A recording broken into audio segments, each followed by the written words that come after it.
What if the oldest temple on Earth isn't just ruins, but a warning?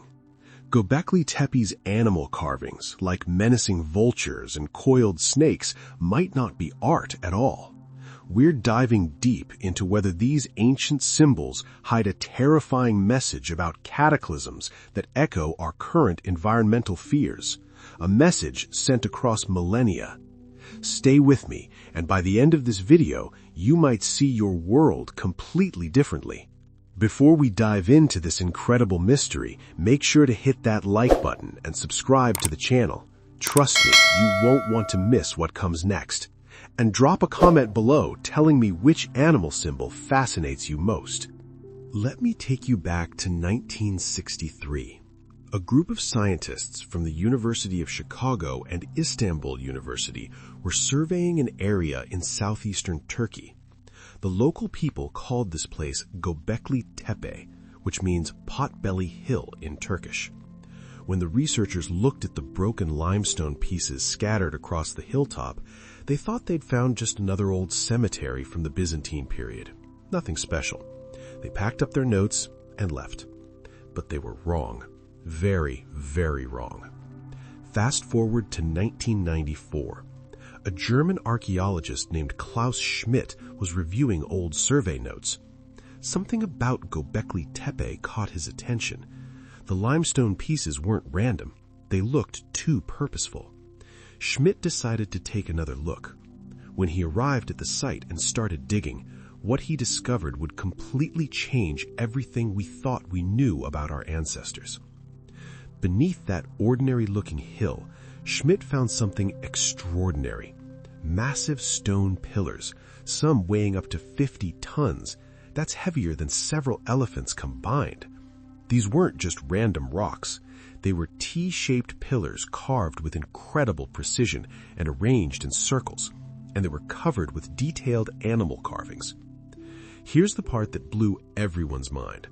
When scientists dated these structures, they found they were built around 11,500 years ago. Let me help you understand how crazy that is. The Egyptian pyramids, about 4,500 years old. Stonehenge, around 5,000 years old. Göbekli Tepe is more than twice as old as either of them. Think about what this means.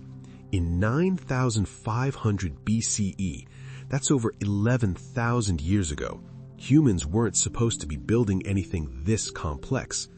According to everything scientists thought they knew, people back then were simple hunter-gatherers. They wandered around in small groups, hunting animals and gathering plants. They didn't build temples. They didn't create art. They didn't organize large communities. At least that's what everyone believed. Göbekli Tepe proved all of that wrong. The site covers about 20 acres on top of a hill, giving a wide view of the plains below. The people who built it could see for miles in every direction, and they chose this spot for a reason. The location wasn't random. Nothing about Göbekli Tepe was random. When archaeologists started excavating, they found multiple circular enclosures. Each one had massive T-shaped pillars arranged in a ring, with two even larger central pillars in the middle. The pillars in Enclosure D, one of the most impressive areas, stand about 18 feet tall. Imagine looking up at a 2-story building made from a single piece of carved stone. That's what these ancient people created, without metal tools, without wheels, without any of the technology we think of as necessary for such construction. But how did they do it? This question keeps archaeologists up at night. The stone came from quarries on the limestone plateau nearby. Workers had to cut these enormous pillars from the bedrock using only stone tools. They shaped them, carved intricate designs into them, and somehow transported them to the construction site. Moving one 50-ton pillar would be challenging with modern equipment. These people did it with ropes, wooden rollers, and human muscle. The effort required was enormous. Researchers estimate it would have taken hundreds of people working together, and not just for a few days. This would have been years, maybe decades of work. For a society of hunter-gatherers who supposedly lived hand-to-mouth, this kind of organization shouldn't have been possible. But they did it anyway. Klaus Schmidt, who dedicated his life to studying Göbekli Tepe until his death in 2014, called it a Stone Age zoo because of all the animal carvings. The pillars feature over 40 different species: bears, foxes, snakes, wild boars, aurochs, ancient cattle, gazelles, scorpions, spiders, insects, and lots of birds, especially vultures. The animals are carved in incredible detail. You can see their muscles, their teeth, their aggressive poses. These weren't simple stick figures. These were realistic, powerful representations created by skilled artists. And here's something even more intriguing. Different enclosures featured different animals. In enclosure A, snakes dominate the imagery. In enclosure B, foxes appear most frequently. Enclosure C showcases wild boars, while enclosure D is famous for its bird carvings. This pattern suggests that different groups of people might have built different enclosures, each with their own special animal symbol. Why would they do this? What were they trying to say? When scientists examine the site, they find no evidence of permanent housing. People didn't live at Göbekli Tepe. They came from elsewhere, worked on these massive structures, held ceremonies or gatherings, and then left. The site appears to have been a special place, somewhere sacred, somewhere important enough to justify incredible effort. Adding to the mystery, Göbekli Tepe was deliberately buried around 10,000 years ago. Someone carefully filled in the enclosures with dirt and debris, covering the pillars completely.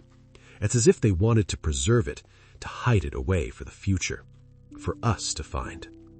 The discovery of Göbekli Tepe forced archaeologists to rethink everything. This wasn't just about finding an old building.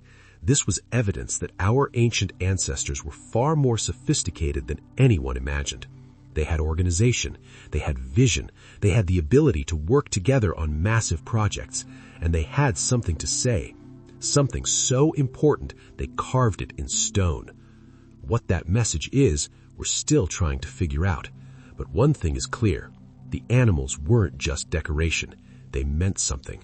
They were part of a language, a system of communication that we've lost over the millennia. Of all the animals carved into the pillars of Göbekli Tepe, vultures appear again and again. These aren't cute little songbirds. These are big, powerful birds with wingspans that can reach 9 feet. And in the ancient world, vultures had a very specific meaning. Let me tell you what makes these vulture carvings so special.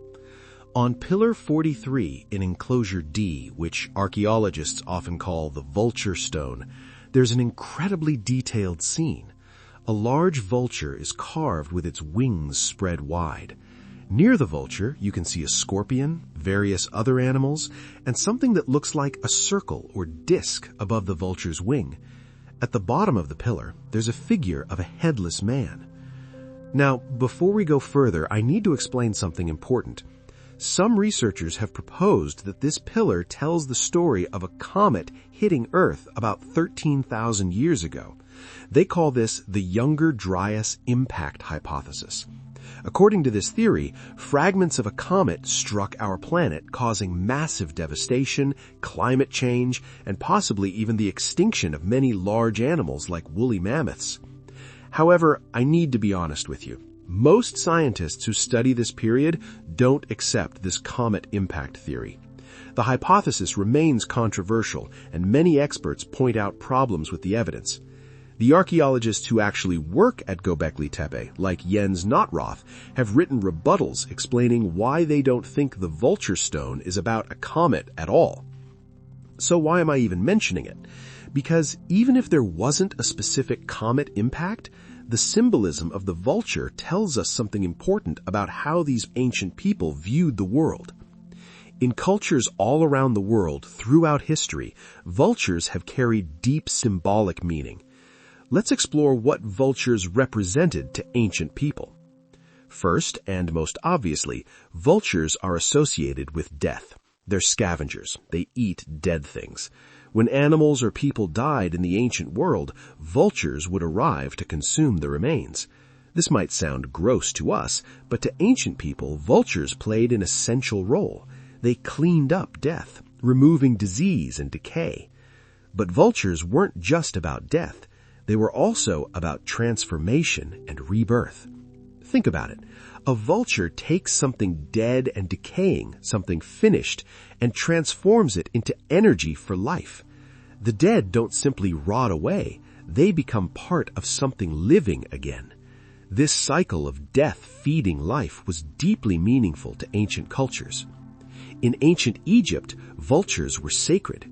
The goddess Nekhbet was depicted as a vulture and represented protection and motherhood. Pharaohs wore vulture headdresses as symbols of their connection to divine power. The Egyptians saw vultures as creatures that bridged the gap between death and new life. In Zoroastrian tradition, which developed in ancient Persia, modern-day Iran, vultures had a special ceremonial role.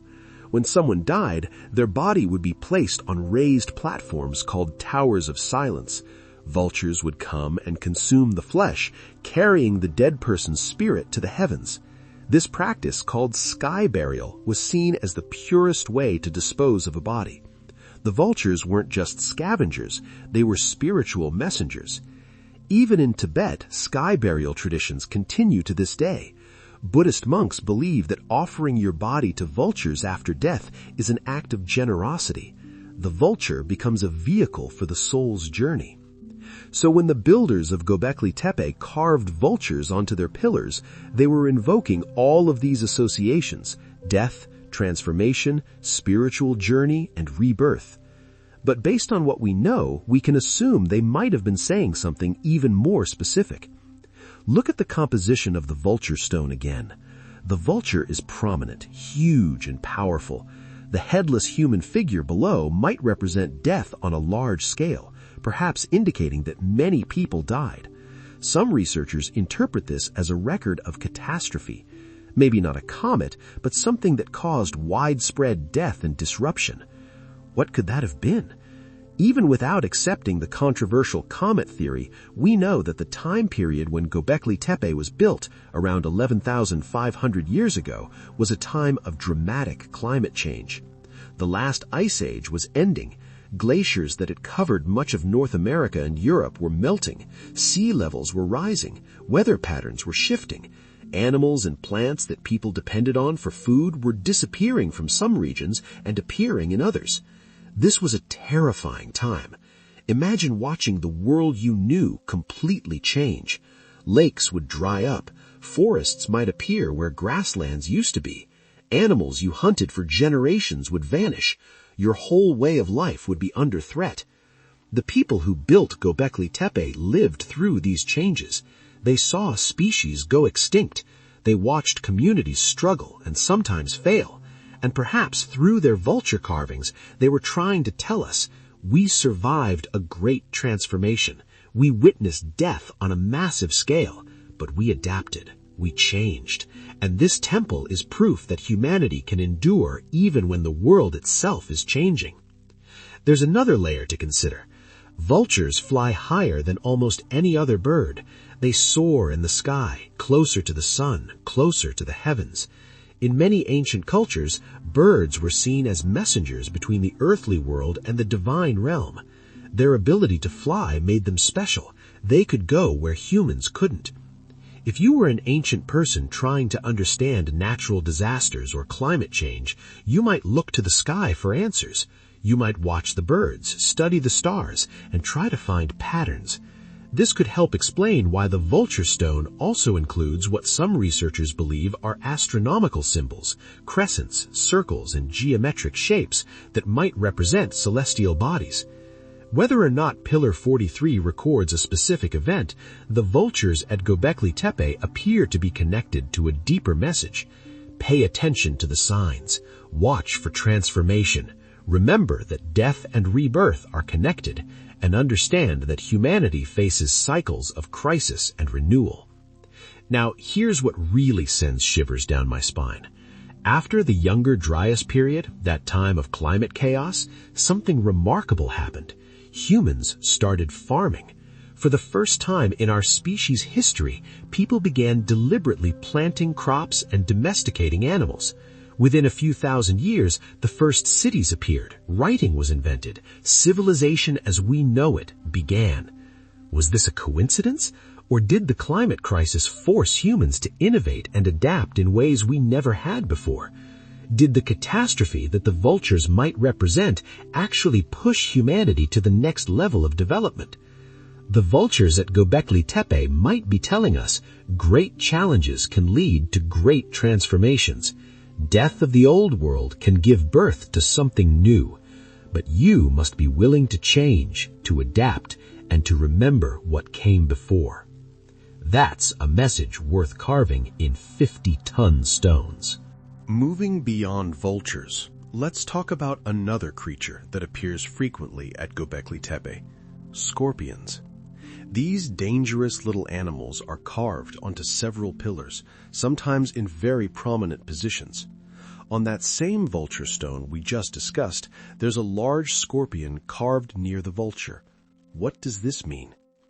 In the modern world, we mostly think of scorpions as pests or dangers, something to avoid. But to ancient people, scorpions were much more than that. They were powerful symbols with multiple meanings. First, let's understand the scorpion itself.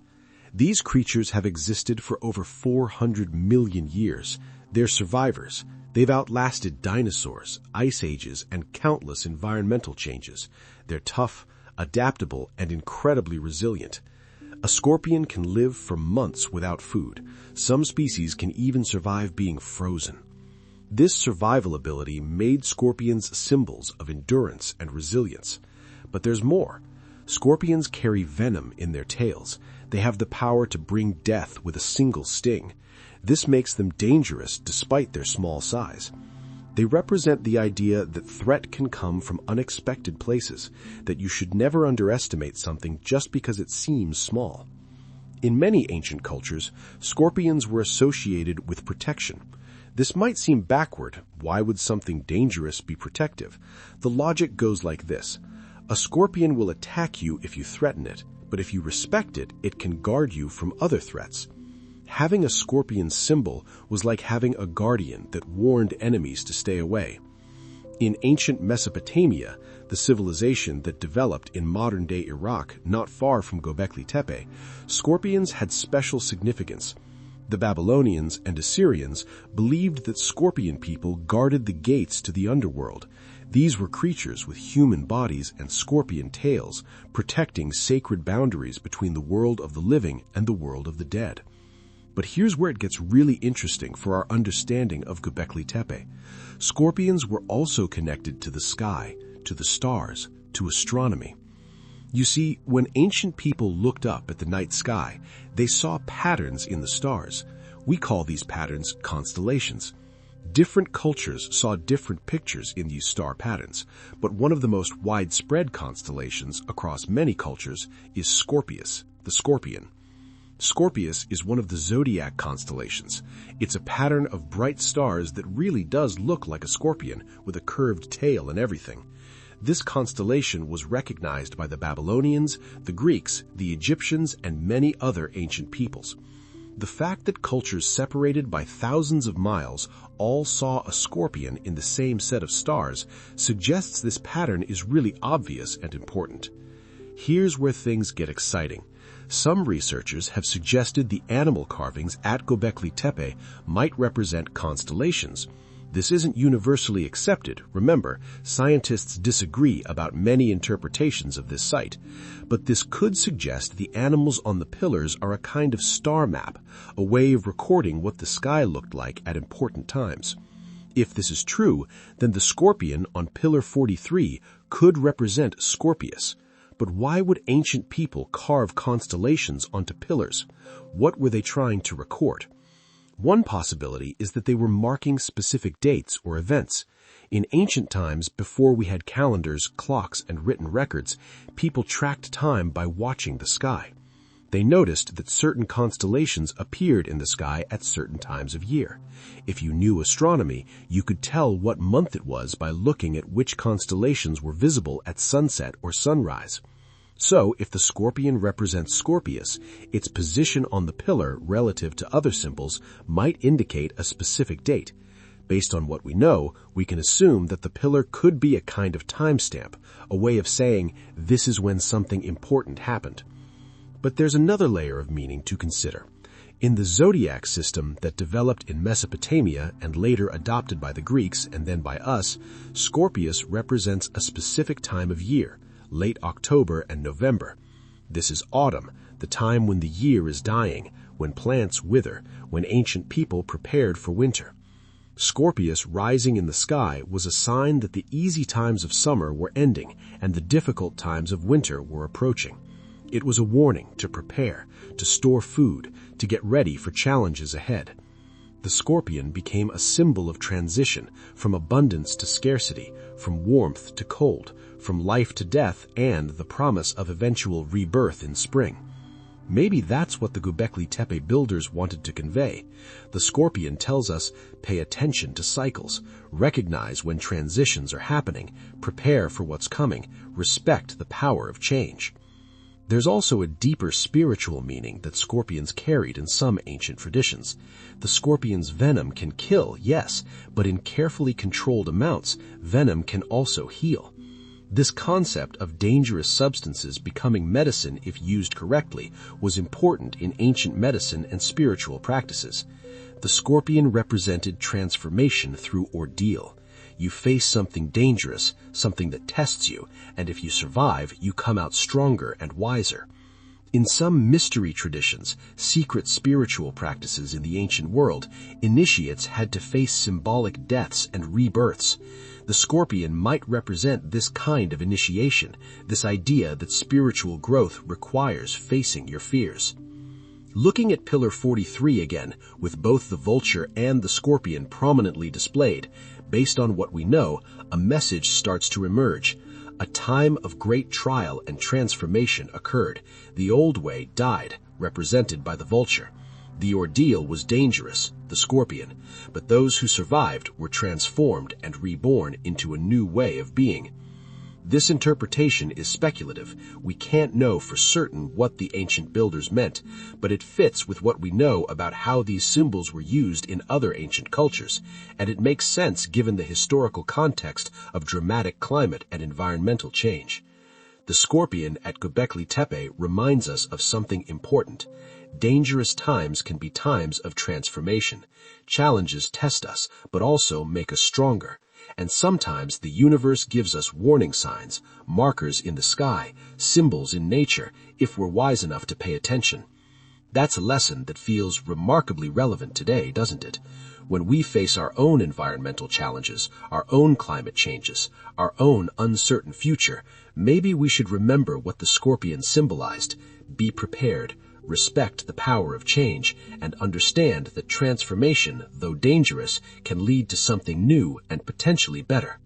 Now, let's talk about the most common animal symbol at Göbekli Tepe: snakes. Serpents appear more frequently than any other creature on the pillars. In Enclosure A, snakes are everywhere. Researchers have found individual snake carvings, groups of 3 or 4 snakes, and even wave-like patterns of 12 or more snakes all moving together in parallel lines. Why were snakes so important to the people who built this place? To understand this, we need to understand how ancient cultures viewed snakes, and it's very different from how most people see them today. In many modern Western societies, snakes have a bad reputation. We blame the Bible story where a serpent tempts Eve in the Garden of Eden, leading to humanity's fall from paradise. Snakes became associated with evil, deception, and sin. But this is actually a pretty recent and limited view of snakes. For most of human history, in most cultures around the world, snakes were viewed as powerful, sacred, and generally positive symbols. Let's explore what made snakes so symbolically important. First and most importantly, snakes shed their skin. Think about what this looks like if you've never seen it before. A snake appears to be dying. Its skin becomes dull, its eyes cloudy.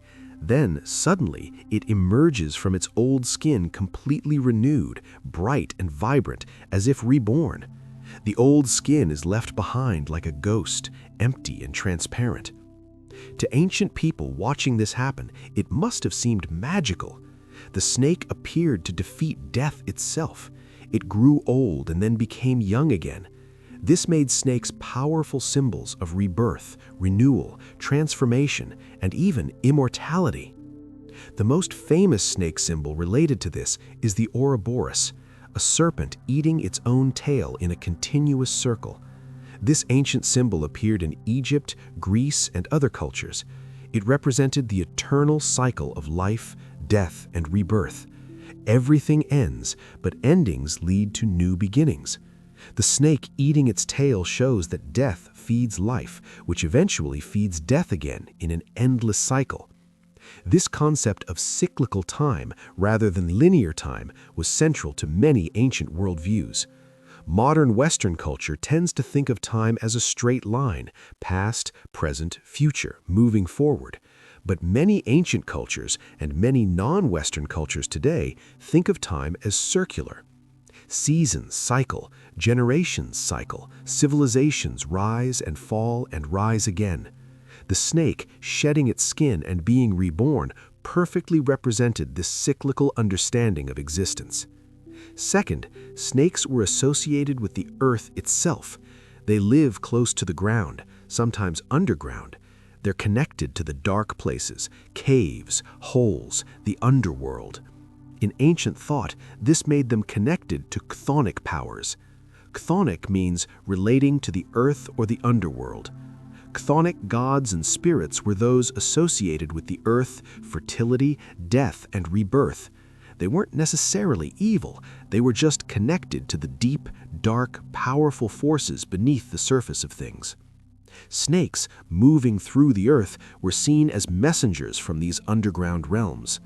In ancient Greece, for example, the Pythia, the famous oracle of Delphi who could supposedly predict the future, got her name from Python, the serpent that originally guarded the site. The power of prophecy came from the earth, and snakes were connected to that earthy, chthonic wisdom. Third, snakes were linked to water. Many species of snakes are excellent swimmers. They move through water smoothly, seeming to control it. In ancient agricultural societies, water was life. Crops depended on it. Communities developed near water sources. The ability of rivers to bring both life-giving moisture and destructive floods made water a symbol of both creation and destruction, just like snakes, which could heal or kill. In many cultures, great serpents were believed to control water. In Mesopotamia, the god Tiamat was often depicted as a serpent or dragon associated with the saltwater ocean. In Hindu mythology, Nagas are divine serpent beings who live in water and protect treasures. In ancient Egypt, the serpent god Apep represented the chaos of water and darkness. This connection between snakes and water brings us to an interesting possibility about Göbekli Tepe. Based on what we know, we can assume that the numerous snake carvings could relate to water, either honoring it, asking for it, or perhaps warning about it. Remember that Göbekli Tepe was built at the end of the Ice Age, during a period of massive climate change. Glaciers were melting, sea levels were rising, weather patterns were shifting. Water was doing strange and destructive things. Could the snakes be related to this? Could they represent the power of water, flooding, changing landscapes, destroying old worlds and creating new ones? We can't know for certain, but it's intriguing to consider. Fourth, snakes represented transformation through danger. A snake's venom is deadly, but in the right hands, in the right doses, it can also heal. This duality made snakes symbols of medicine and healing in many cultures. The most famous example is the rod of Asclepius, which has become the symbol of medicine worldwide. Asclepius was the god of healing, and his symbol was a staff with a single snake coiled around it. Temples dedicated to Asclepius, where people went to be healed, often kept non-venomous snakes that would roam freely, supposedly helping with the healing process. The idea here is that things that can harm can also heal if you understand them correctly. The poison that kills in large doses can cure in small ones. The creature that seems dangerous can actually be a friend if treated with respect and wisdom. This is a very sophisticated understanding of the natural world. Fifth, in many creation myths from around the world, a great serpent was present at the beginning of everything. In some stories, the earth was created from the body of a serpent. In others, a serpent represented the original chaos from which order emerged. The snake was primordial, one of the oldest, most fundamental symbols of existence itself. At Göbekli Tepe, when we see snakes everywhere, sometimes individually, sometimes in groups, sometimes in wave patterns, based on what we know, we can assume the builders might have been invoking all of these associations. They might have been saying, life is cyclical, death leads to rebirth, what seems to end actually transforms and begins again. We are connected to deep powers, the earth, water, the forces that existed before us and will continue after us. These powers can be dangerous, but they can also be sources of wisdom and healing if we approach them correctly. Remember the cycles, respect the serpent, understand that transformation is the nature of existence. This message is particularly powerful when we remember that Göbekli Tepe was built during a time of massive transformation. The people who created these carvings were living through the end of one world, the Ice Age, and the beginning of another, the Holocene, our current geological epoch. They watched species go extinct and new ones emerge. They saw landscapes completely transform. They experienced firsthand that the world is not static. It changes, it cycles, it transforms. The snakes remind us that this is normal. Change is the nature of existence. Fighting against change is futile.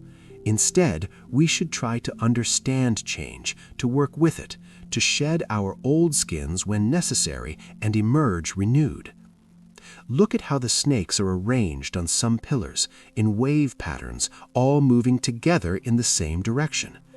Based on what we know, we can assume this could represent a flood, water moving in waves, but it could also represent time itself, moving in undulating cycles. Or it could represent energy, force, power flowing through the world.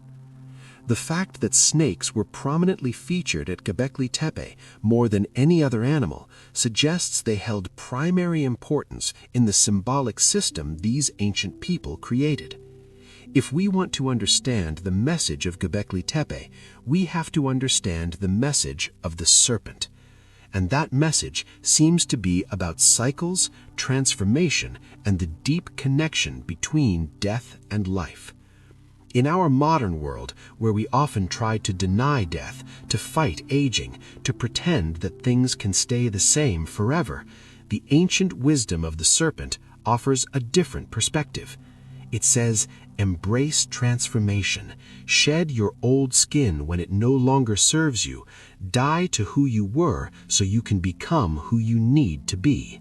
This is the way of nature. This is the eternal cycle. So far, we've looked at vultures, scorpions, and snakes, creatures that carry obvious symbolic weight in many ancient cultures. But Göbekli Tepe also features animals that might seem more mundane at first, wild boars and foxes. Yet these creatures appear prominently on the pillars, suggesting they too carried important meanings. Let's start with wild boars. In Enclosure C at Göbekli Tepe, wild boars dominate the imagery. These aren't cute little pigs. Wild boars are fierce, powerful, and dangerous animals. An adult wild boar can weigh up to 400 pounds. They have sharp tusks that can grow several inches long. They're aggressive when threatened and strong enough to seriously injure or kill a human. For hunter-gatherer peoples, wild boars were important game animals, a source of meat, hide, and bone. But hunting them was risky. You had to be brave, skilled, and prepared. A boar hunt could easily go wrong. This danger made wild boars symbols of courage, ferocity, and untamed strength. The boar represented wild nature, nature that couldn't be controlled or predicted. When you carved a boar, you were representing raw, powerful life force. In later cultures, we see this symbolism continuing. In Celtic tradition, the boar was sacred, a symbol of warriors and hunting prowess. Warriors who killed boars in combat were celebrated. The boar represented both the prey you needed to survive and the danger you had to overcome to get it. In Greek mythology, the Caledonian boar was a massive, fierce creature sent by the gods to terrorize a kingdom. It took the greatest heroes of Greece to hunt it down. Again, the boar represents a tremendous challenge, something that tests your strength and courage. At Göbekli Tepe, based on what we know, we can assume wild boars could represent several things. First, they might represent the challenge of survival. Life in the Neolithic period, the new Stone Age when Göbekli Tepe was built, was hard. You had to hunt dangerous animals, endure harsh weather, face disease without modern medicine. The boar could symbolize these everyday dangers and the bravery required to face them. Second, boars might represent masculine energy, aggressive, forceful, dominant. Remember that some researchers think Göbekli Tepe might have been used for male initiation rituals, ceremonies where young men underwent trials to prove they were ready to become adult members of the community. Hunting and killing a dangerous animal like a boar would be exactly the kind of test that might be part of such rituals. Third, boars are connected to the forest, to wild places beyond human control. They represent the boundary between the civilized world, human settlements, and the wilderness. In this sense, the boar reminds us that we live surrounded by forces we can't fully control, that nature has power independent of human wishes. Now, let's talk about foxes. In enclosure B, foxes are the dominant animal. Foxes are interesting because they're not particularly dangerous to humans, but they're incredibly intelligent and adaptable. Foxes are known for their cunning. They can solve problems, learn from experience, and adapt to new situations. They're successful in many different environments: forests, grasslands, mountains, and even cities today. They're survivors. In many mythologies, foxes are tricksters, clever creatures that use intelligence rather than strength to get what they want. In Japanese folklore, kitsune are magical fox spirits with shape-shifting abilities and great wisdom. In European folktales, foxes outsmart other animals and even humans through clever schemes. But foxes aren't just tricksters, they're also associated with adaptability and survival through intelligence rather than force. When times change, when the old ways don't work anymore, the fox figures out new approaches. At Göbekli Tepe, based on what we know, we can assume foxes at Göbekli Tepe could represent several things. First, intelligence and adaptability. The people who built Göbekli Tepe were themselves adapting to massive changes in their world. As the climate shifted and the Ice Age ended, they had to figure out new ways to survive. The fox, master of adaptability, could represent this quality of cleverness in the face of change. Second, foxes might represent the connection between human and animal worlds. Foxes are somewhat comfortable around humans. They're not fully wild like many animals, nor are they domesticated. They exist in a middle space. During the Neolithic period, humans were just beginning the process of domesticating animals, turning wolves into dogs, wild sheep into domestic flocks. The fox, neither fully wild nor fully tame, could symbolize this transitional relationship. Third, in some traditions, foxes are psychopomps, creatures that guide souls between the world of the living and the world of the dead. Their ability to move between human spaces and wild spaces made them symbolic guides across boundaries. If Göbekli Tepe was a place where people came for spiritual experiences, for encounters with the sacred, then foxes might represent the guides who could help you cross from the ordinary world into the extraordinary realm of spiritual experience. Fourth, the fox's cleverness might relate to knowledge and secrets. In many traditions, certain animals are guardians of hidden knowledge. The fox, with its reputation for being sly and knowing things others don't, could represent wisdom that must be earned through cleverness rather than just being given freely. When we look at both wild boars and foxes together, an interesting contrast emerges. The boar represents raw power, physical strength, and direct confrontation. The fox represents intelligence, adaptability, and indirect approaches. Together, they might be teaching a lesson. Survival requires both strength and cleverness. Sometimes you need courage to face danger head-on. Other times you need intelligence to find a different path. This dual message would have been incredibly relevant to people living through dramatic changes. The old ways, the Ice Age strategies of following migrating herds and seasonal patterns, were becoming less reliable. New approaches were needed. But you couldn't abandon strength and courage either. You needed both the boar's ferocity and the fox's adaptability. There's one more layer to consider with these animals. Both boars and foxes are, in a sense, boundary creatures. Boars live at the edge of forests where wilderness meets open land. Foxes are comfortable in multiple environments, crossing between different types of territory. In symbolic terms, they both represent thresholds, the spaces between one state and another. Göbekli Tepe itself was a threshold space. It wasn't a settlement where people lived their everyday lives. It was a special place, set apart, where the ordinary world and the sacred world could meet. Having boars and foxes, threshold animals, carved into the pillars of a threshold place makes symbolic sense. The message these animals carry might be, life happens at the boundaries. Change occurs where one thing meets another. The most important moments are transitions, from Ice Age to Holocene, from hunting to farming, from childhood to adulthood, from ignorance to wisdom. Pay attention to the edges, the thresholds, the moments of crossing over. That's where transformation happens. In our modern world, we are facing our own thresholds, from fossil fuel economy to renewable energy, from industrial agriculture to sustainable farming, from isolated nations to global community. The boar and the fox remind us that crossing these thresholds requires both courage and cleverness, both strength and adaptability. We can't just power through with brute force. The boar alone won't work. And we can't just try to outsmart our problems without taking bold action. The fox alone isn't enough. We need both.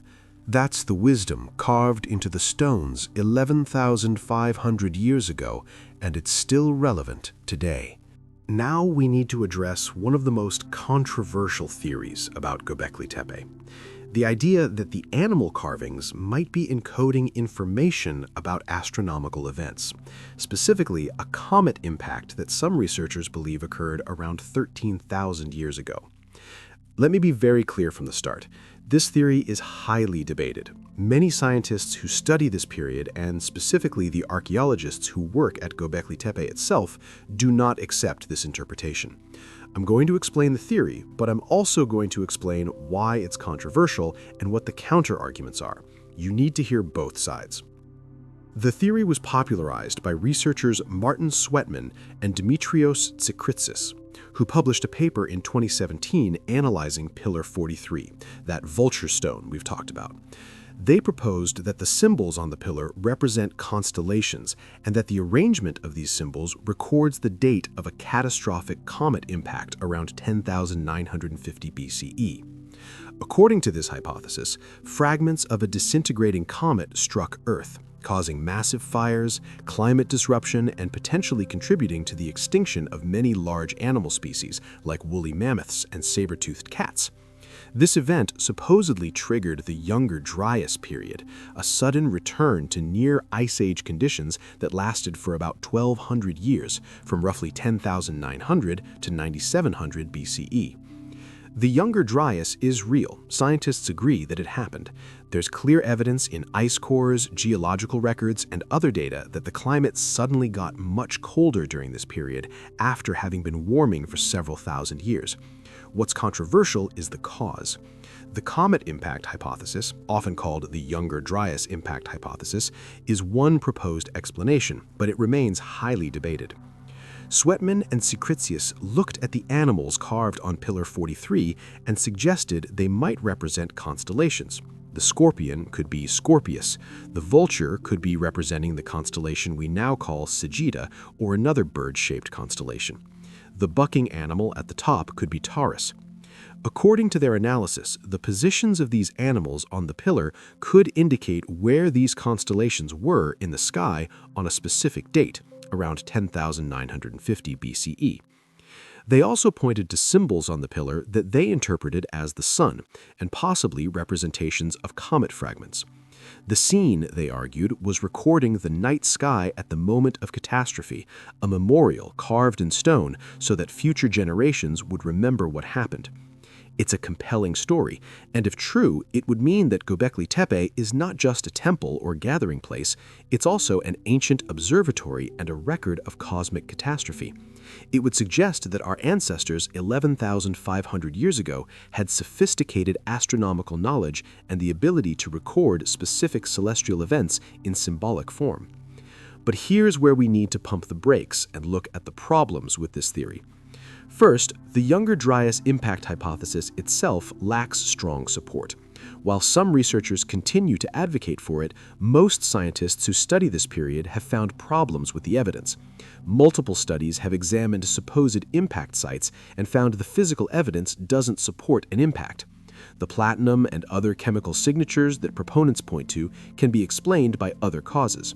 Many experts believe the Younger Dryas was caused by changes in ocean currents, particularly the shutdown of the Gulf Stream due to massive freshwater influx from melting glaciers, no comet required.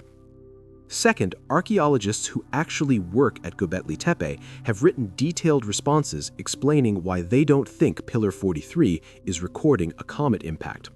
Jens Natroff, an archaeologist from the German Archaeological Institute who has worked extensively at the site, has pointed out numerous problems with the constellation interpretation.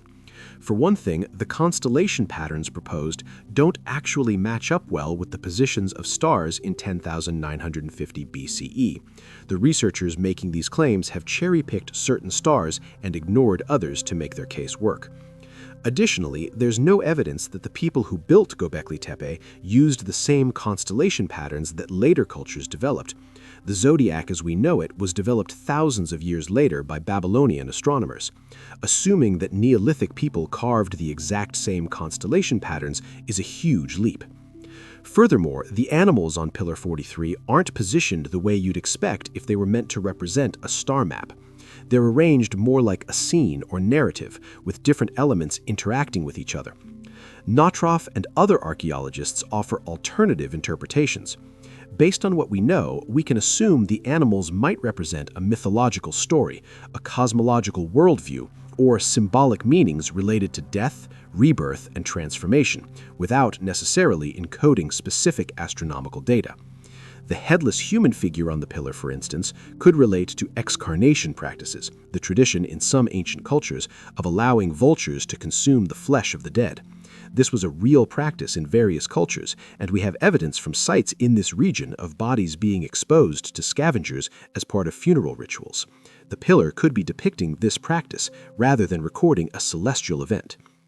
So where does this leave us? Should we completely dismiss the astronomical interpretation? Not necessarily completely. Here's what we can say with more confidence. The people who built Göbekli Tepe almost certainly paid attention to the sky. Most ancient cultures did. The sun, moon, and stars provided the only reliable way to track time and seasons before modern calendars. The position of Göbekli Tepe on a hilltop with clear views in all directions suggests that observing the horizon and sky was important. Some of the structures at Göbekli Tepe do seem to have alignments with celestial events. Certain pillars point toward the sunrise at the summer solstice. Others might mark different astronomical events. This doesn't prove the comet theory, but it does show that astronomy mattered to these people. Based on what we know, we can assume the animals on the pillars could incorporate some astronomical symbolism without necessarily being a literal star map. Many ancient cultures used animals to represent constellations, seasons, or times of year. The scorpion appearing at certain times might indicate autumn. The bull might represent spring. These associations could be present without the pillar being a record of a specific catastrophic event. It's also possible, and this is speculation, that Göbekli Tepe preserves cultural memory of climate catastrophe without that memory being accurate in all details. The Younger Dryas did happen. It was a real return to colder conditions. For people living through it, it would have been catastrophic: food sources disappearing, ice returning, communities struggling. Even without a comet, this would have been traumatic enough to become deeply embedded in cultural memory.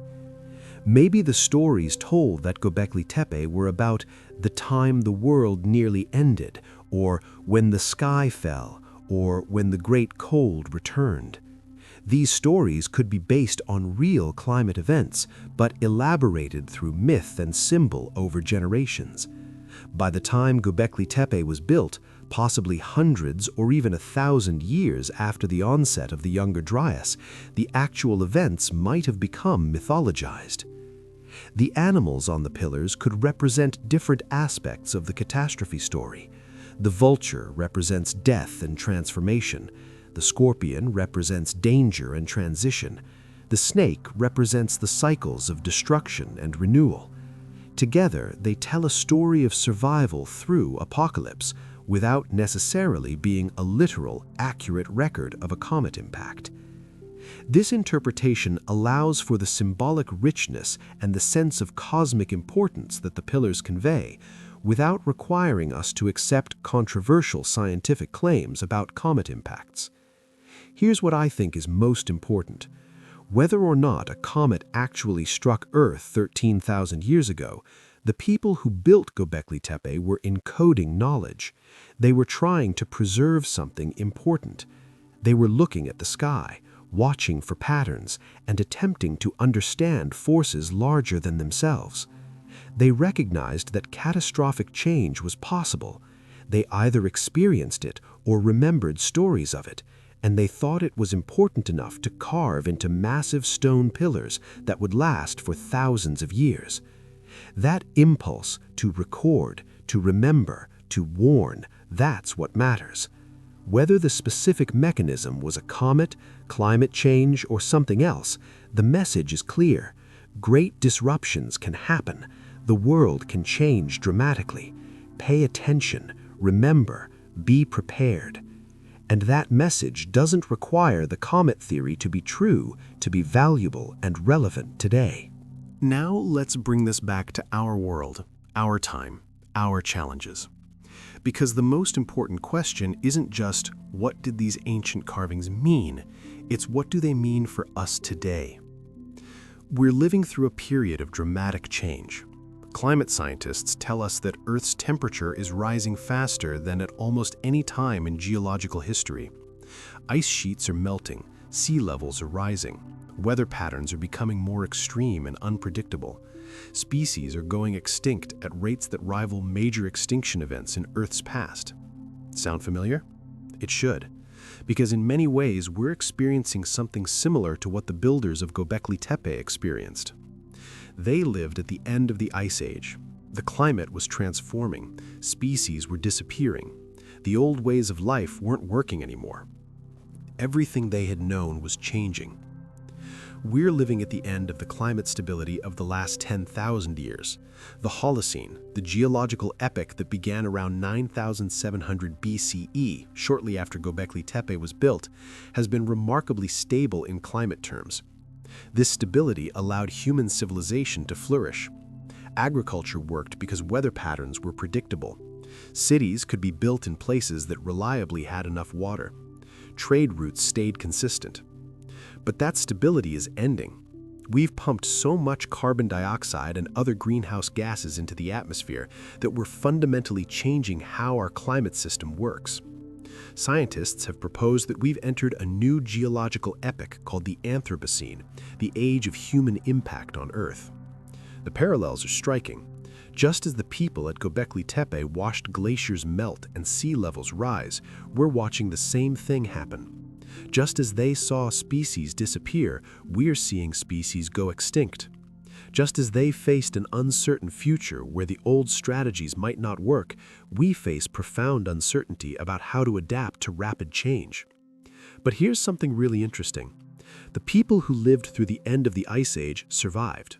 More than survived, they adapted and eventually thrived.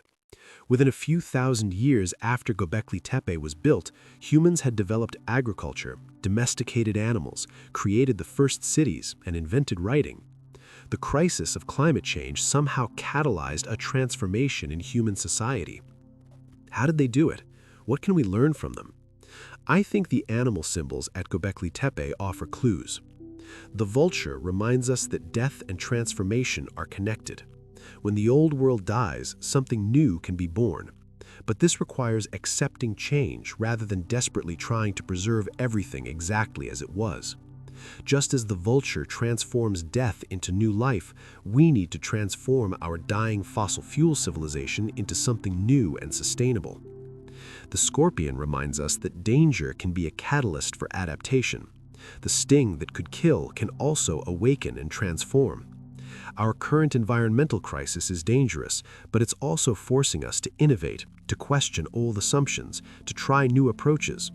Solar and wind energy, electric vehicles, regenerative agriculture, circular economy, these innovations are emerging because we've been stung by the reality of climate change. The snake reminds us that change is cyclical and natural. The Earth has gone through many transformations before. This doesn't mean we shouldn't take climate change seriously. We absolutely should. But it does mean we shouldn't fall into despair. Transformation is the nature of existence. The question isn't whether change will happen, but how we'll respond to it. Will we shed our old skin and emerge renewed, or will we cling to the old skin until it suffocates us? The boar and the fox together remind us that we need both courage and cleverness. We can't just fight our way through environmental challenges with brute force. But we also can't just try to think our way out without taking bold, difficult actions. We need the fox's adaptability and the boar's strength.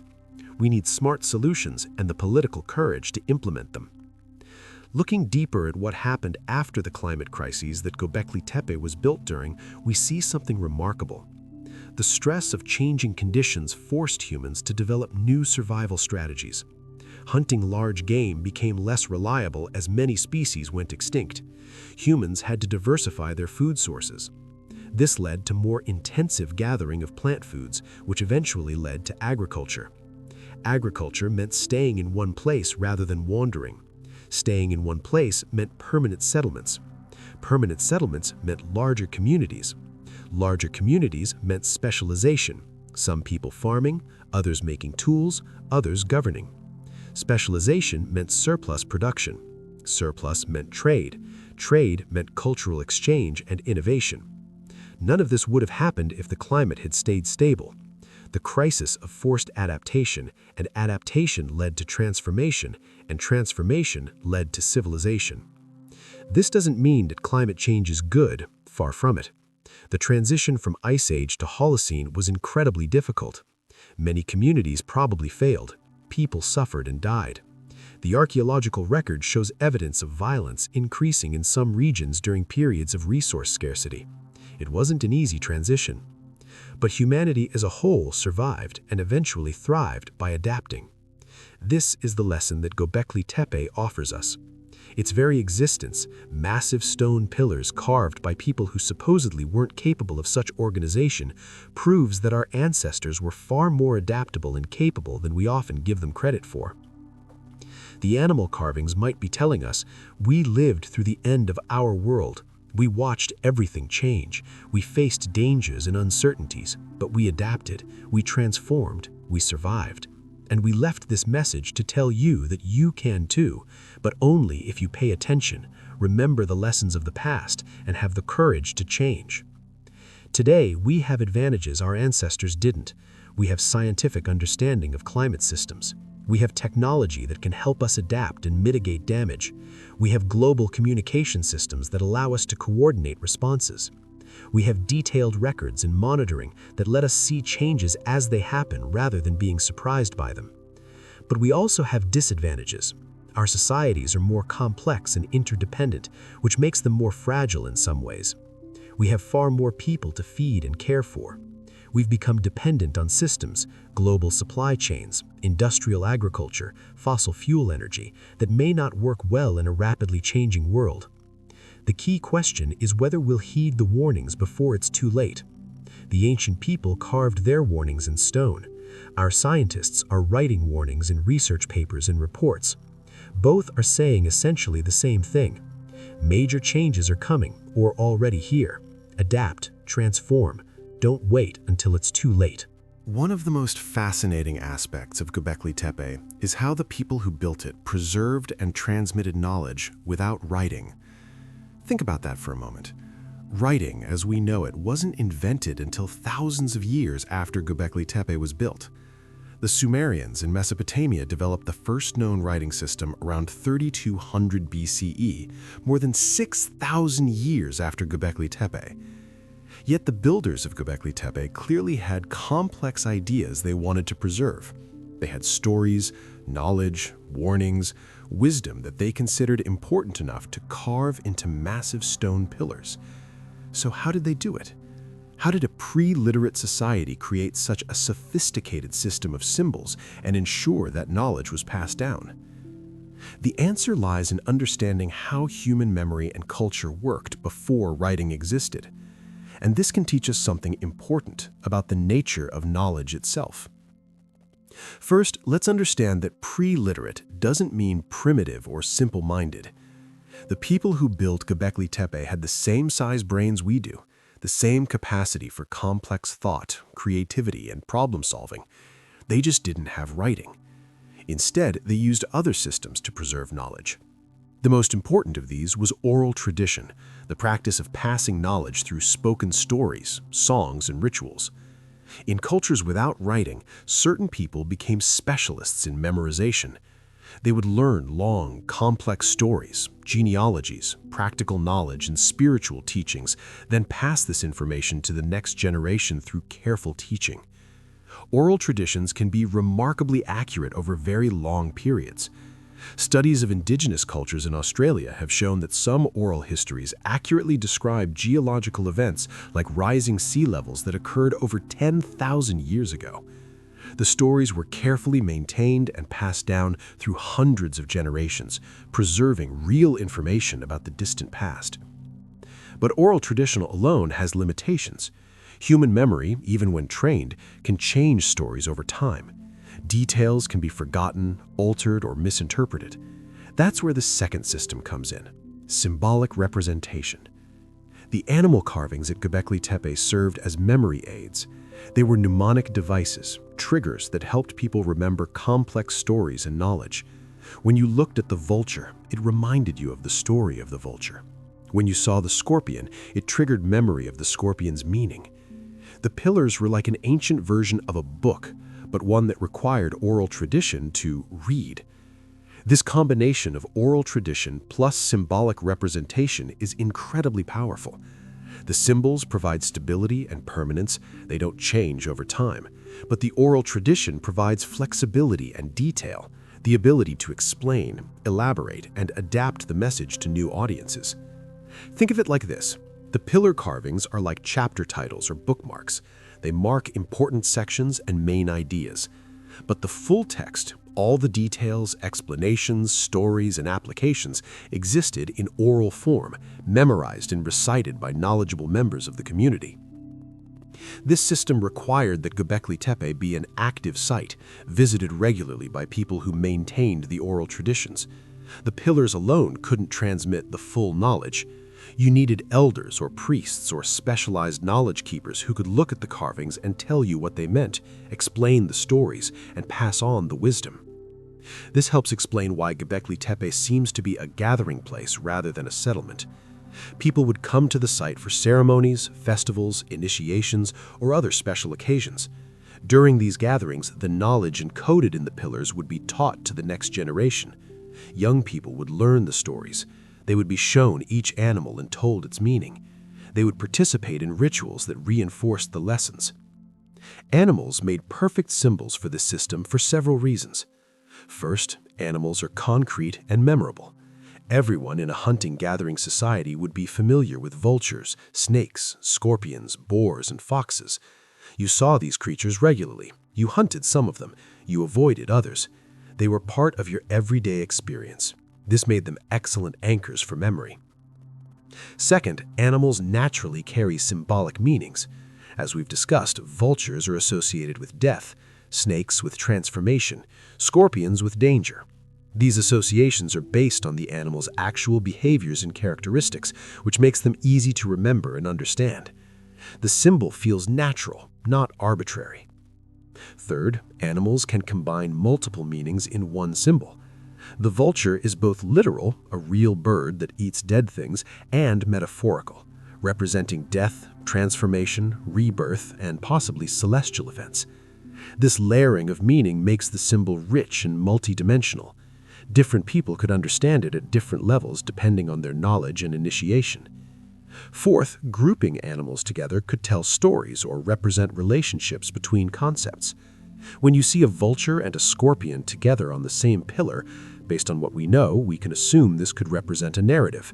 When the scorpion rises, this constellation, this time of year, this type of danger, the vulture comes. Death, transformation, the need to change. The positioning of animals on the pillars probably mattered too.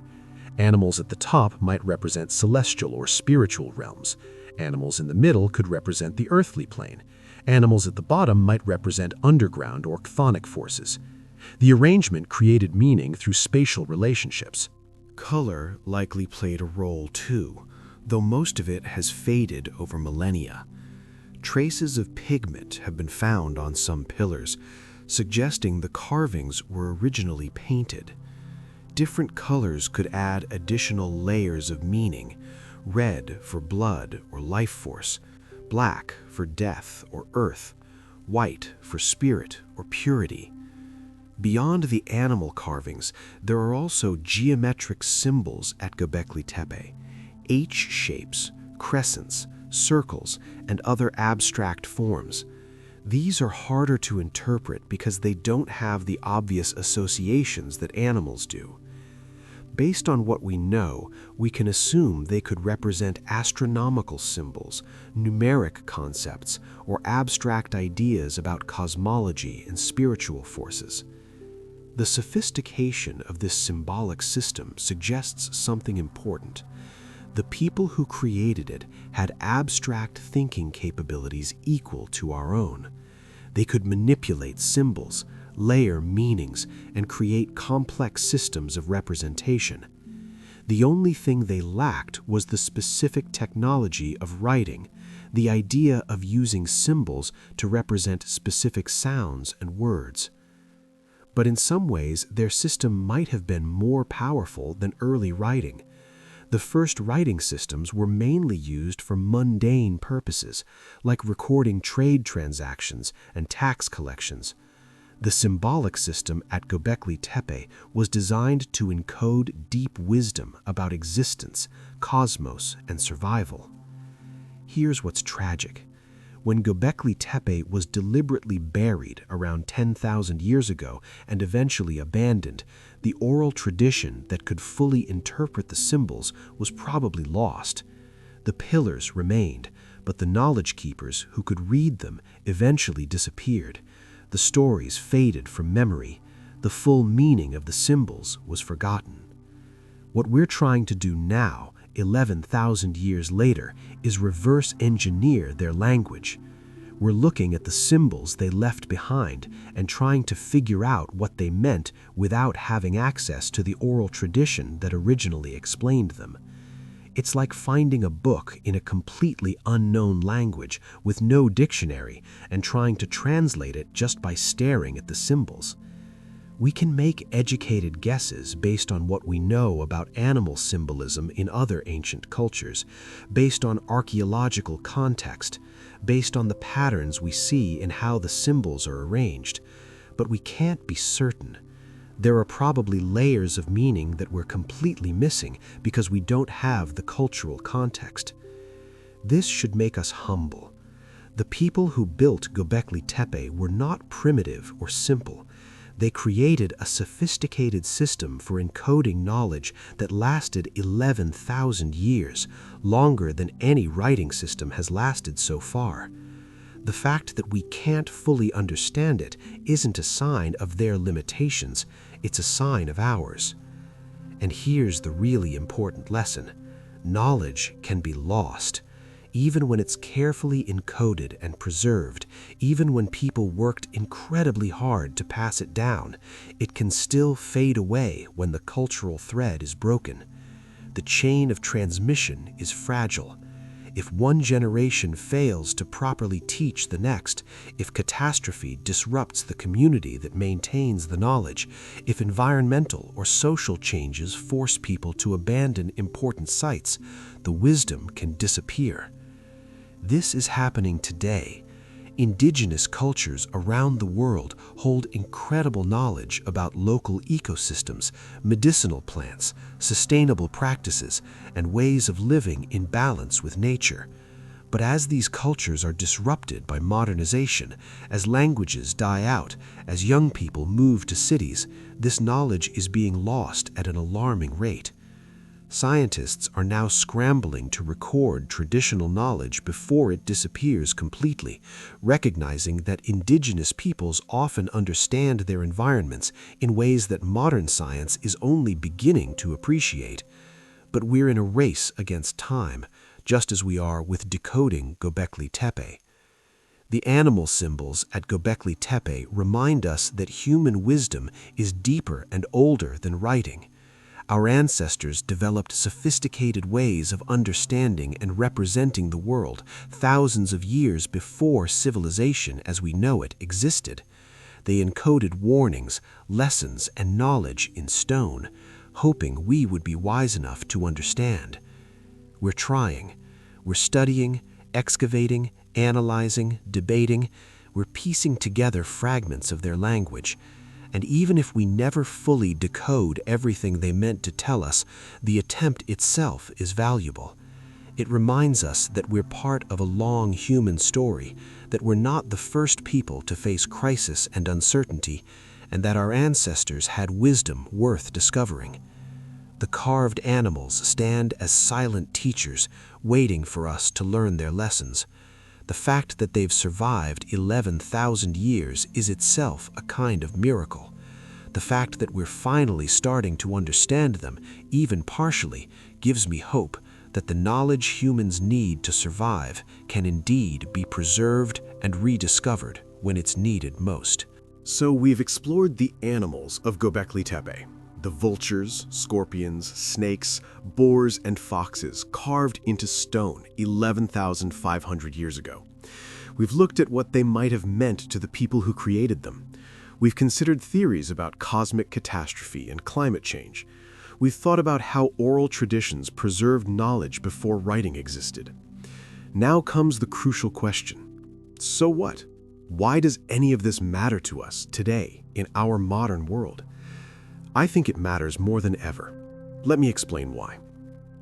First, Göbekli Tepe proves that humans have faced catastrophic change before and survived. The people who built this site lived through the end of the Ice Age, one of the most dramatic climate shifts in recent geological history. They watched their world transform. And they didn't just survive, they adapted so successfully that they laid the foundations for civilization itself. This gives us perspective on our current challenges. Yes, climate change is serious. Yes, we're facing major environmental crises. But humans have endured massive transformations before. We have a track record of adaptability. That doesn't mean everything will automatically be fine. Many communities and individuals suffered greatly during past transitions. But it does mean that human adaptability and ingenuity, when properly applied, can help us navigate even severe challenges. Second, the animal symbols remind us to pay attention to warnings. The whole purpose of carving these symbols, based on what we know, seems to have been to preserve knowledge and warn future generations. Whether they were warning about specific events or teaching general wisdom about cycles and change, the message is clear: pay attention. Today, we have warnings coming from climate scientists, ecologists, and environmental experts. These aren't speculative, they're based on careful measurement and analysis. Global temperatures are rising, ice sheets are melting, ocean chemistry is changing, species are going extinct. These are observable facts, like watching a vulture circle overhead. The question is, will we heed the warnings? Will we take them seriously enough to make difficult changes? Or will we ignore them until it's too late? The people at Göbekli Tepe thought warnings were important enough to carve in 50-ton stones. We should think they're important enough to act on. Third, the symbols teach us about cycles and transformation. The snake shedding its skin reminds us that transformation is natural and necessary. The scorpion reminds us that dangerous transitions can lead to growth. The vulture reminds us that death of old systems can birth new ones. In our time, we need to let certain things die. The fossil fuel economy needs to be transformed into renewable energy system. Industrial agriculture that depletes soil needs to evolve into regenerative practices. Throwaway consumer culture needs to transform into a circular economy where resources are reused. These transformations feel threatening because they require leaving behind familiar systems, but the ancient wisdom suggests that clinging to the old skin when it no longer serves you is more dangerous than the temporary vulnerability of shedding it. We need to embrace transformation rather than resist it. Fourth, the combination of boar and fox teaches us that we need both courage and cleverness. Climate change and environmental degradation require bold political action, the courage of the boar. We need to make hard choices about energy policy, land use, consumption patterns, and economic systems.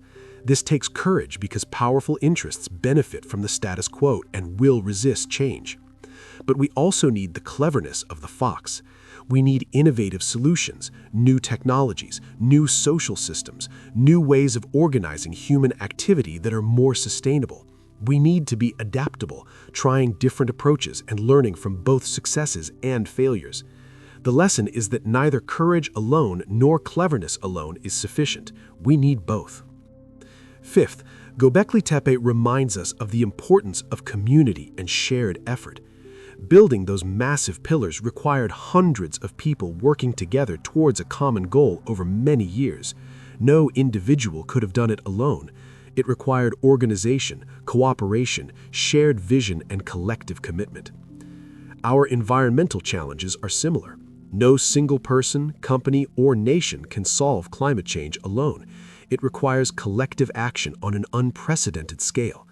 We need communities, nations, and ultimately the whole human species working together. The fact that hunter-gatherers 11,500 years ago could organize for massive collective projects suggests that we should be able to do so as well, especially given our modern communication and coordination technologies. Sixth, the deliberate burial of Göbekli Tepe around 10,000 years ago teaches us about long-term thinking. For some reason, the community decided to carefully fill in and preserve the site. They were thinking about the distant future. They were considering what would happen long after they were gone. We need this kind of long-term thinking now. The decisions we make today about carbon emissions, biodiversity, resource use, and environmental protection will affect not just our children, but our descendants hundreds of years from now. We're essentially the ancestors of future generations, and we're deciding right now what kind of world we'll leave them. Will we be the ancestors who left a warning, who preserved what was valuable, who took care of our shared home? Or will we be the ancestors that future generations curse for our short-sightedness and selfishness? Seventh, the symbolic language of Göbekli Tepe reminds us that not all knowledge is factual or technical. Sometimes wisdom is conveyed through story, symbol, and metaphor. The animals on the pillars teach through association and pattern rather than through data and equations. In our modern world, we often privilege scientific and technical knowledge, which is important and valuable, but we sometimes forget the wisdom embedded in stories, myths, traditions, and symbols. Indigenous peoples often have deep ecological knowledge encoded in their stories and practices. Ancient wisdom traditions often contain psychological and philosophical insights that remain relevant. We need both kinds of knowledge, the precise measurements of science and the deeper patterns revealed through symbol and story. The animal carvings remind us that our ancestors understood things about the world and human nature that we've sometimes forgotten in our rush to modernize. Eighth, the mystery of Göbekli Tepe. The fact that we still don't fully understand it reminds us to be humble. We like to think we're the most advanced humans who have ever lived, that we understand more than anyone before us. And in terms of technology and specific scientific knowledge, that's true. But the sophistication of Göbekli Tepe challenges our arrogance. These people accomplished something remarkable that we're still trying to figure out. They organized complex projects, encoded sophisticated ideas, and created something that has lasted longer than any of our modern buildings will likely survive. This humility is important as we face our current challenges. We don't have all the answers. We don't fully understand how our actions will affect complex systems like climate and ecosystems. We should approach our situation with respect for the complexity of natural systems and acknowledgement that we might not be as smart as we think we are. Ninth, the fact that different enclosures at Göbekli Tepe featured different dominant animals reminds us about diversity. Maybe different groups of people built different enclosures, each with their own symbol. Maybe there wasn't one single approach or interpretation, but rather a diversity of perspectives, all contributing to the whole. This suggests that solving our environmental challenges might require diversity too, different approaches, different technologies, different social systems, all working in parallel. There probably isn't one single solution that will work everywhere for everyone. We need local adaptation, cultural diversity, and multiple strategies running simultaneously. 10th, and perhaps most importantly, Göbekli Tepe reminds us that transformation is possible. The people who built it were hunter-gatherers. According to traditional views, they should have been incapable of such organized, sophisticated construction, but they did it anyway. They exceeded expectations. They transformed what was thought to be possible. If they could do that, building massive stone structures without any of the tools and technologies we consider essential, then we can transform too. We can exceed current limitations. We can create new systems, new technologies, new ways of living that seem impossible from our current perspective. The pillars stand as proof that humans are capable of remarkable things when we commit to them. Our ancestors built these structures to send us a message. I think that message is ultimately one of hope. We faced the unthinkable. We survived the transformation. We adapted and became something new. You can too. But you must pay attention. You must work together. You must be willing to change, and you must think beyond yourselves to what you're leaving for those who come after. That's the wisdom carved in stone at Göbekli Tepe, and it's exactly the wisdom we need right now. We started this journey with a question. What if the animal carvings at Göbekli Tepe aren't just art, but a forgotten language? A message from our ancestors about their experiences and wisdom. After exploring the vultures, scorpions, snakes, boars, and foxes carved into those ancient pillars, I think we can say with confidence these symbols do carry meaning. They are a language, not a written language, but a symbolic one. And while we may not understand every detail of what the ancient builders were trying to tell us, we can grasp the essential message. That message, I believe, comes down to a few core ideas. Pay attention to cycles and patterns. The natural world operates in rhythms. seasons, life cycles, climate patterns. Understanding these cycles helps you anticipate change rather than being blindsided by it. The snake shedding its skin reminds us that transformation is cyclical and natural. Heed warnings before it's too late. Whether the vultures represent specific catastrophes or general principles about death and rebirth, they remind us to watch for signs of danger and change. Today's scientific warnings about climate and environmental degradation are the modern equivalent of vultures circling. Ignore them at your peril. Adapt and transform when necessary. The scorpion teaches that dangerous transitions can lead to growth and renewal.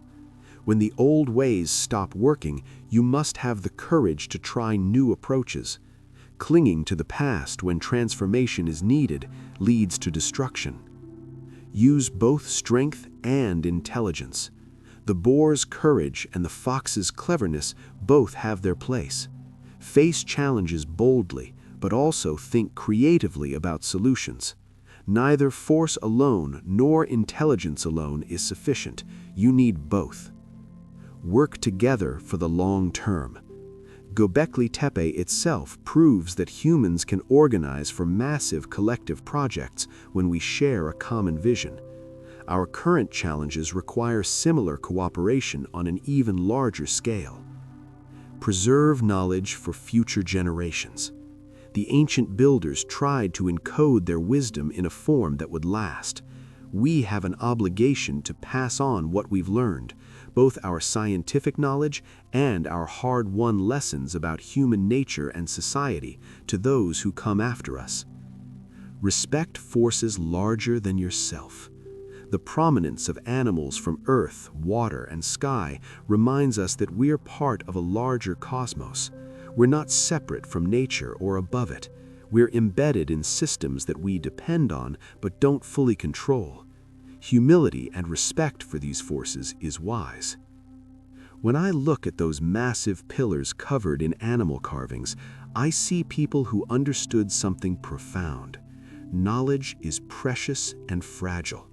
If you don't actively work to preserve and transmit it, it can be lost. They carved their message in stone because they knew that catastrophic change can disrupt societies, break cultural continuity, and cause knowledge to disappear. They were right. The knowledge they tried to preserve was indeed lost when Göbekli Tepe was abandoned and buried. For 10,000 years, their message lay hidden under a hill in Turkey, waiting to be rediscovered. Now we have found it. We're deciphering it, debating about it, trying to understand what they wanted to tell us. And remarkably, their message turns out to be urgently relevant to our time. We are facing our own period of dramatic environmental change. We're watching species go extinct and ecosystems collapse. We're seeing the climate destabilize in ways that threaten our agricultural systems and coastal communities. We're dealing with our own transformative crisis, just as they dealt with theirs at the end of the Ice Age. The animals on the pillars seem to be asking us, have you learned anything? Are you paying attention to the warnings? Are you willing to adapt and transform? Do you have the courage and cleverness to navigate this crisis? Can you work together for the long term? Are you thinking about what you're leaving for future generations? These are the questions we need to answer, not in some distant future, but right now. The decisions we make in the next 2 decades will determine whether our descendants curse us or thank us. Göbekli Tepe proves that humans have always been capable of remarkable things. We built complex structures, encoded sophisticated knowledge, survived dramatic changes, and adapted to new circumstances, long before we had writing, cities, or any of the technology we now consider essential. If they could do that with stone tools and human muscle, what can we do with all our modern knowledge, technology, and resources? The question isn't whether we're capable of addressing climate change and environmental degradation. We clearly are. The question is whether we'll choose to do so. The vulture circling overhead reminds us that transformation is coming whether we want it or not. Things that are dying will die. The question is what will be born from that death. The scorpion, with its sting, reminds us that the transition will be dangerous. There will be pain, disruption, and loss, but those who navigate it successfully can emerge transformed and stronger. The snake shedding its skin reminds us that letting go of the old is necessary to embrace the new. We can't carry our old fossil fuel-burning skin into a sustainable future. We have to shed it, even though that moment of vulnerability is frightening. The boar reminds us to be courageous. Make the hard choices, take bold action, don't shy away from difficulty. The fox reminds us to be clever. Think creatively, adapt, try new approaches, learn from failures and successes. Together, these animal teachers offer a complete curriculum for navigating transformative crisis. Our ancestors carved this curriculum in stone because they thought it was important enough to justify enormous effort, important enough to try to preserve for thousands of years. They were trying to reach us across the vastness of time. They were sending a message in a bottle, and that bottle has finally washed up on our shore. The question is, will we read the message? Will we learn the lessons? Will we apply the ancient wisdom to our modern challenges? Or will we ignore it, as people sometimes ignore warnings, and face the consequences of that ignorance? I'd like to think we're wiser than that. I'd like to think that after finding this incredible sight, after working so hard to understand what it means, we'll actually listen to what our ancestors were trying to tell us. The pillars of Göbekli Tepe stand as a challenge and an invitation. They challenge us to see ourselves as part of a long human story, connected to people who lived thousands of years before us, and responsible to people who will live thousands of years after us. They invite us to tap into the resilience, creativity, and wisdom that humans have always possessed when facing the seemingly impossible. 11,500 years ago, a group of people looked at their changing world, recognized that they were living through something important and dangerous, and decided to leave a message for the future, for us. They told us in the language of animals and stone, "We survived. You can too. But you must be wise. You must adapt. You must work together. You must pay attention, and you must remember." I think it's time we started listening. Before you go, I want to hear from you. Which of these animal symbols resonates most with you? Do you see yourself more as the adaptable fox, the courageous boar, the transforming snake, or something else? Drop a comment below and let me know your thoughts. And if you found this exploration of ancient wisdom valuable, please hit that like button and subscribe to the channel. We're going to keep diving into archaeological mysteries and ancient knowledge that speaks to our modern world. You won't want to miss what comes next. The animals of Göbekli Tepe have waited 11,500 years to tell their story. Thanks for taking the time to listen to it with me.